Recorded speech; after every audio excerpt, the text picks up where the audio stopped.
9 makanan terlarang untuk penderita jantung koroner dan sumbatan pembuluh darah. Assalamualaikum, saya Dr. Aji, praktisi dan survivor serangan jantung. Pernah dengar nggak kalimat ini? Dok, saya sudah minum obat jantung tiap hari, tapi kok tiba-tiba masih kena serangan aja. Kenapa ya? Nah, kalimat ini saya sering dengar berulang kali dari pasien-pasien saya. Dan sering kali masalahnya bukan di obat. Masalahnya ada di piring makan. Bukan piringnya ya, iya, di makanan. Makanan yang kelihatannya biasa, aman, bahkan sering dianggap sepele. Padahal diam-diam, makanan inilah yang menutup pembuluh darah sedikit demi sedikit, dan yang bikin miris, banyak penderita jantung yang merasa sudah makan normal, sudah makan sehat, padahal secara ilmiah, beberapa makanannya itu bisa menaikkan kolesterol jahat, memicu peradangan, membuat plak di pembuluh darah makin tebal, serta meningkatkan tekanan darah dan memperberat kerja jantung. Dan proses ini tidak terasa sakit sama sekali. Jadi, hari ini saya akan jelaskan satu persatu, bukan sekedar daftar, tapi kenapa makanan ini berbahaya dan apa dampaknya langsung ke jantung Anda. Dengarkan sampai akhir karena bisa jadi ada makanan favorit Anda di daftar ini. Nah, sebelum lanjut, saya ingin berkenalan dengan Anda. Silakan tulis di kolom komentar dari daerah mana Anda berasal, dan tulis juga nih, ini yang penting juga, apakah ada makanan yang Anda pikir memang berbahaya untuk jantung Anda. Oke, baik, kita mulai. Makanan terlarang nomor satu, yaitu daging merah berlemak, sapi, kambing, dan lain sebagainya. Dan bilang, "Dok, saya cuma makan dagingnya pas weekend aja, masa bahaya?" Nah, pertanyaan ini terdengarnya polos, tapi jawabannya serius. Masalahnya bukan seberapa sering, masalahnya adalah apa yang terjadi setelah daging itu masuk ke darah Anda. Daging merah berlemak, tinggi lemak jenuh dan kolesterol. Dalam tubuh, lemak ini akan menaikkan LDL, si kolesterol jahat, dan menempel di dinding pembuluh darah arteri, membentuk plak, menggumpal, menyempit, dan jantung akhirnya harus memompa lebih keras. Jadi, untuk penderita jantung, daging merah berlemak itu bukan pilihan aman. Jika ingin protein, pilihlah yang tak berlemak atau sekalian pilih ikan atau sumber nabati. Itu jauh lebih bersahabat untuk arteri dan jantung Anda. Nomor 2, daging olahan, sosis, nugget, cornet, bacon.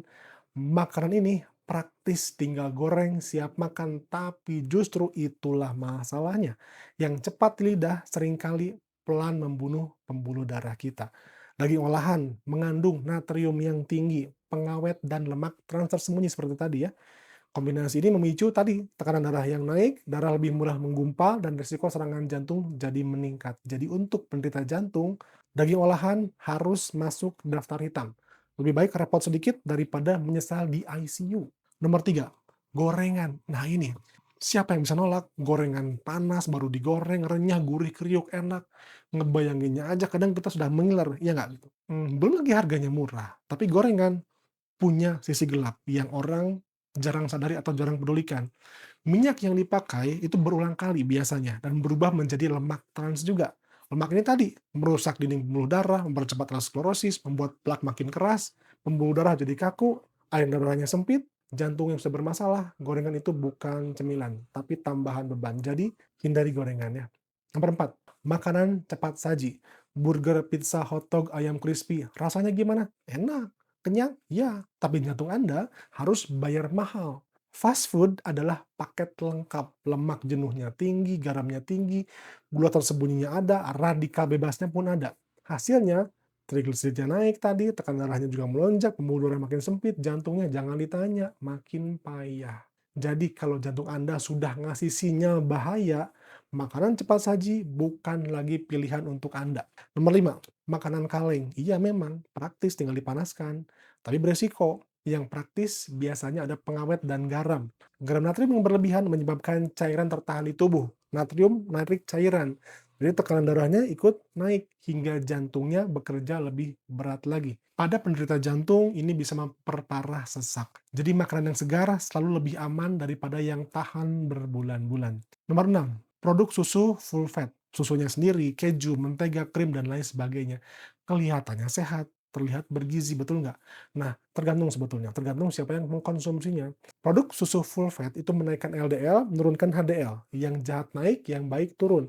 Jadi resiko jantungnya itu meningkat. Jadi kalau mau, pilihlah variasi yang rendah lemak atau batasi dengan sangat ketat. Nomor 7, mie instan dan keripik. Nah ini, makanan darurat sejuta umat. Tapi darurat buat perut, bencana buat jantung. Kandungan garam dan lemak transnya itu ekstrim. Efeknya tadi, tekanan darahnya naik cepat, pembuluh darahnya meradang. Untuk penderita jantung, ingat, mie instan bukan solusi lapar. Nomor 8, minuman manis dan es krim. Aduh, memang manis ini bikin bahagia ya, dia nagih. Kecuali buat jantung, dia nggak ikut bahagia. Gula berlebih akan diubah jadi lemak, hingga akan menaikkan tadi trigliserida lagi, memicu obesitas, mempercepat sumbatan arteri. Jadi gimana? Kurangin yang manis, biasakan tawar deh, selamatkan pembuluh darah kita. Nomor 9, ikan asin dan telur asin. Dok, ini kan tradisional. Iya tradisional, tapi tradisional belum tentu aman. Natriumnya tinggi, bebannya ke jantung, bekak makin parah. Jadi batasi atau hindari sama sekali. Serangan jantung jarang datang tiba-tiba. Ia dibangun pelan-pelan dari kebiasaan kecil yang diulang setiap hari. Banyak orang rajin minum obat, tapi lalai menjaga makanan. Akhirnya obat kalah cepat dibandingkan makanan yang merusak. Ingat ini, tidak ada obat, bahkan obat dewa sekalipun yang bisa mengalahkan kebiasaan yang buruk, terutama kebiasaan makan. Jadi kalau Anda masih merasa punya jantung, masih berdetak untuk Anda nggak pamrih, nggak minta bayaran, perlakukan jantung Anda dengan hormat. Mulai dari apa yang Anda taruh di piring makan Anda, karena jantung nggak minta yang mahal, ia cuma minta yang benar. Saya Dr. Aji, kita akan bahas hal penting lainnya dan seru soal jantung di video berikutnya. Jangan sampai kelewatan, jadi langsung aja klik tombol subscribe-nya dan si loncengnya. Wassalamualaikum warahmatullahi wabarakatuh.